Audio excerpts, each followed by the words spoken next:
apple pie is greater than the baguette, at least in today's head-to-head matchup. And of course, props to Monty for predicting correctly.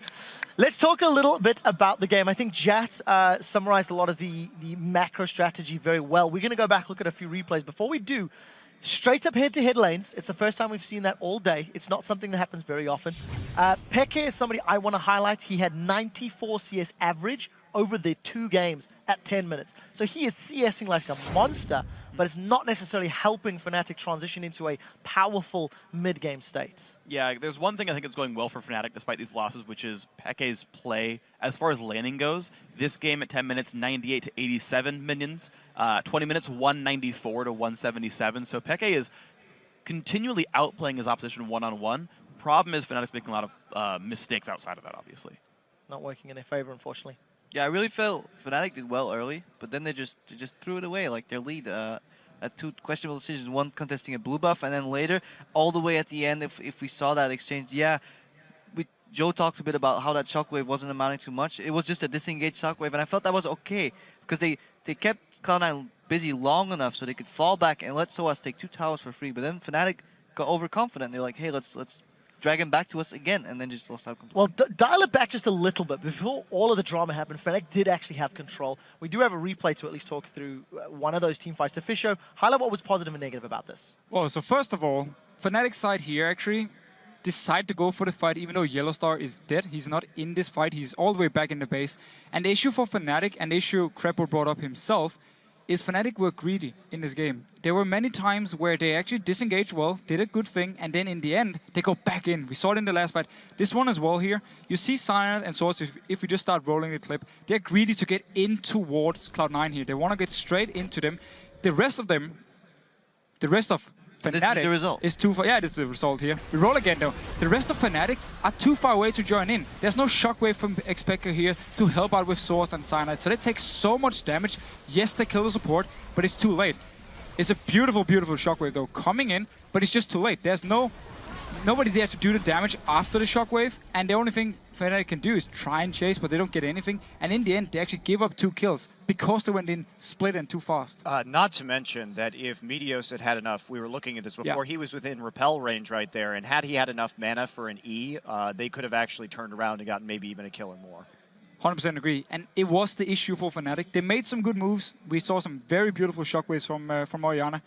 Yet though, whenever they actually did something very good, Cloud9 could just turn it around, especially because Fnatic were too greedy or made a big mistake, and the last one was definitely one of them. Yeah, Fnatic was a team where they had very smart overall decision-making. They were up 3-1 on Dragons, 7-5 on both blue buffs and red buffs. They were, until the endgame pushes, 6-3 on turrets. All the, be smart, think about the game objectives, they outplayed Cloud9 down the line. They took everything down the line.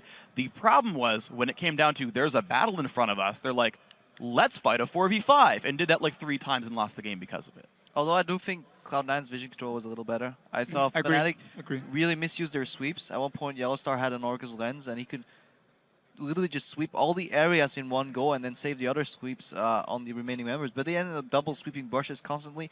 They even missed a ward at the side of Baron that just gave Cloud9 the security like, hey, they're literally not at Baron. They're trying to bait us in. Let's just push mid. And then Cloud9 is really good at recognizing these openings, and this is a glimpse of the former Cloud9 in its full glory coming through, saying, yeah, you guys can try and play the map, but we'll play it better than you, and that's what ended up happening. Well, not only that, but we can talk about the kind of early game objectives that Fnatic got, but as Jat was talking about as well, they were really playing for that late game. You have the Twitch, you have the Trundle that can just go ahead and ult the Shyvana and steal all the stats.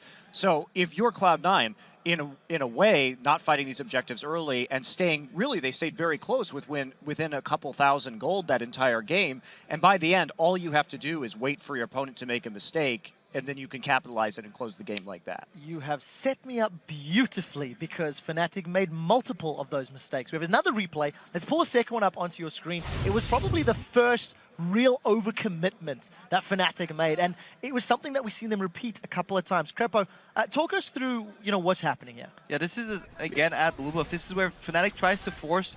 They have a little bit of a lead, so they try to exploit that lead by going for blue buff, but they're reaching too far. They're getting poked over the wall, and look how chunked everybody is right now. They have to get out of there real quick, but they're still greeting. They want that blue buff, and then they want to move out. But I believe at this point, we see the teleport coming down. We see Elise flanking. Actually, the teleport's coming a little later, I believe. But yeah, Cloud9 is closing them in, and Fnatic's too chunked, so they can't really escape up, left, and down. Everything is closed in, so they're just going to try and kill somebody. Here's Balls TPing in.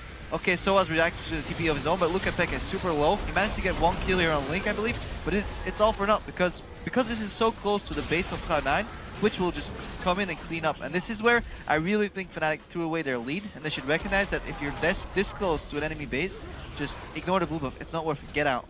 Maybe they were just scared to actually to go late game and just felt like we need to do something again and again and again. And the fight they had, where there were 4 members, they disengaged Source, takes 2 towers down the bottom lane, and yet they still feel the need to actually go back in and start a fight. I'm not sure if they were afraid of going to late game or they were just too aggressive. Well, Freak, just last comments before we move on. Yeah, so to me, it's like, I know you can be afraid of the late game, but you can play these, like, small advantage windows over and over again and just build too big of a lead. Like, yes, Twitch is good, but if you stay 1 item up on an 80 carry, Graves will always out-damage Twitch. That will always happen if you're an item up, and as long as you play the safe moves, you can keep that item lead. But for that, you need better vision control. Sure. Well, we'll have to see if Fnatic can bounce back. I fear their fate may not be entirely in their own hands. We do have to take a very quick commercial break, and when we are back, there'll be more All-Star action as OMG take on the Taipei Assassins. Do not go away.